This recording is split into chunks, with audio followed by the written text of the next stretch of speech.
Good morning, afternoon, evening, depending on what time you're watching this presentation. My name is Brian Lawler. I am the elementary school principal at Xi'an Liangjitan International School.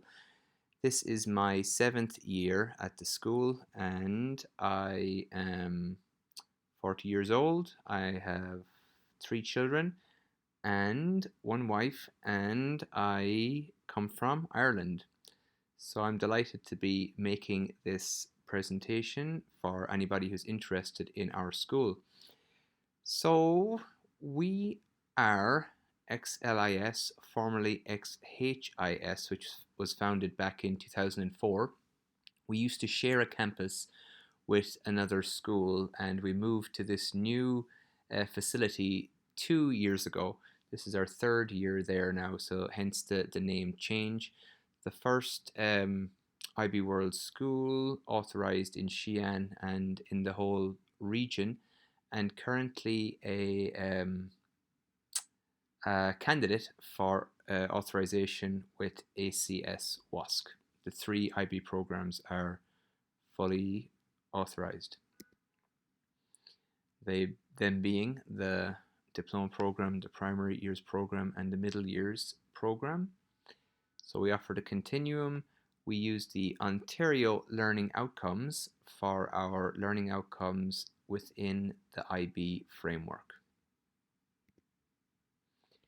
Our school-wide learner outcomes are the IB learner profile attributes. We are committed to international mindedness and in particular open-minded. You'll notice in the school mission, which is to be a not-for-profit school which is focused on enabling confident, open-minded global citizens through lifelong learning and a sense of community.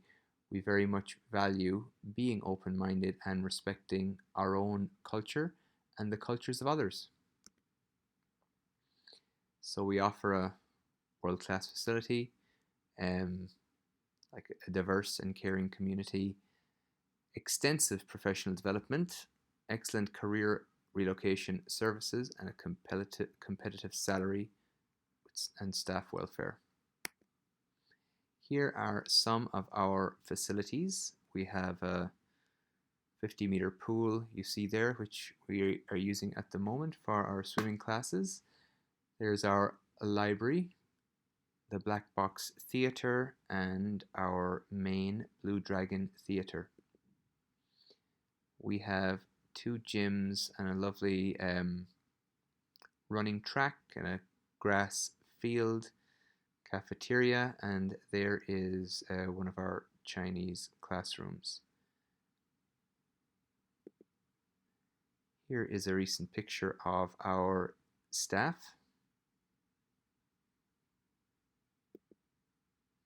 We have teachers from all over the world, but our student body is about 50% ethnically Chinese, about 35% Korean, and then the other 15% are mostly teachers' children, like myself and others. What else do we have in lines of demographics? Oh yeah, the school is for foreign passport holders, so all of the children that go to the school need to have foreign passports. Staff orientation usually takes place over a week. We give teachers plenty of time to be in the classroom, setting up their classroom, but we do have an orientation program, with the highlights being the amazing race around Xi'an, where teachers are in buses and whatnot and tuk-tuks. It's great crack, as we say. We generally have 3 in-school professional development workshops a year where we bring in experts from outside. This year, for example, we're planning on having Tim Garish come out on child protection, Leanne Jung on inclusion, and hopefully later in the year, Tanya Latanzio to work on differentiation. Our teachers also have a personal professional development budget of 5,000 RMB, which usually goes towards doing an online IB course or something like that.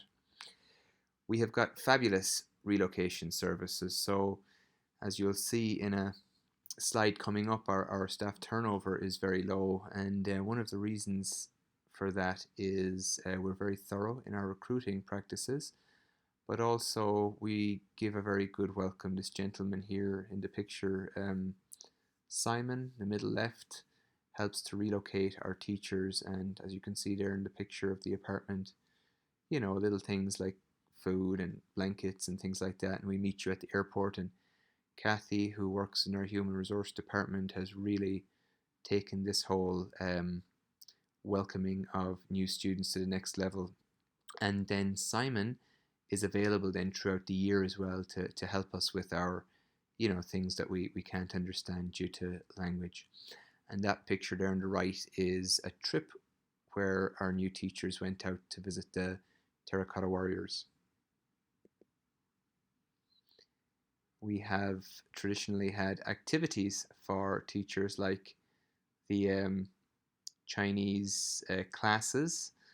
Funnily enough, I'm in both of those pictures there, and I've gone to every one of the classes, but I still can hardly speak a word of Chinese. So it's me though. It's me. It's not the teachers.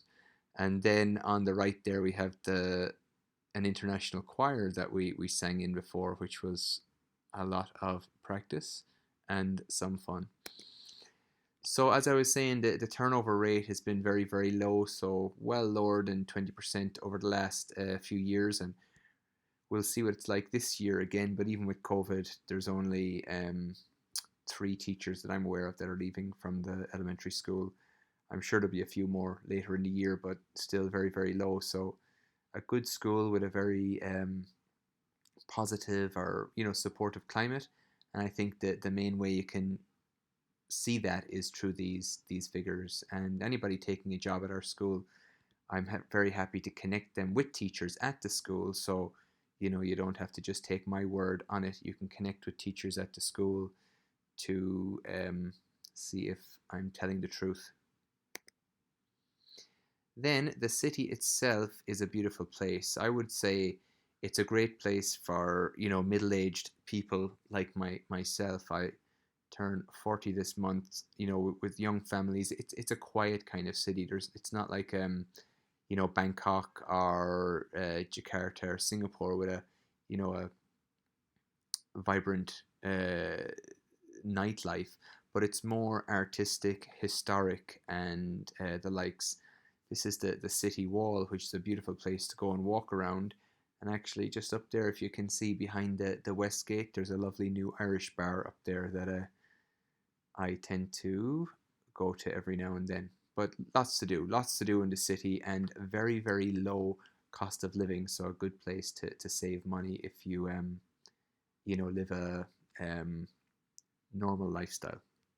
An expatriate lifestyle would be a different story. If you're going on holidays all the time, obviously you won't be saving that much. Terracotta Warriors are the famous tourist attraction.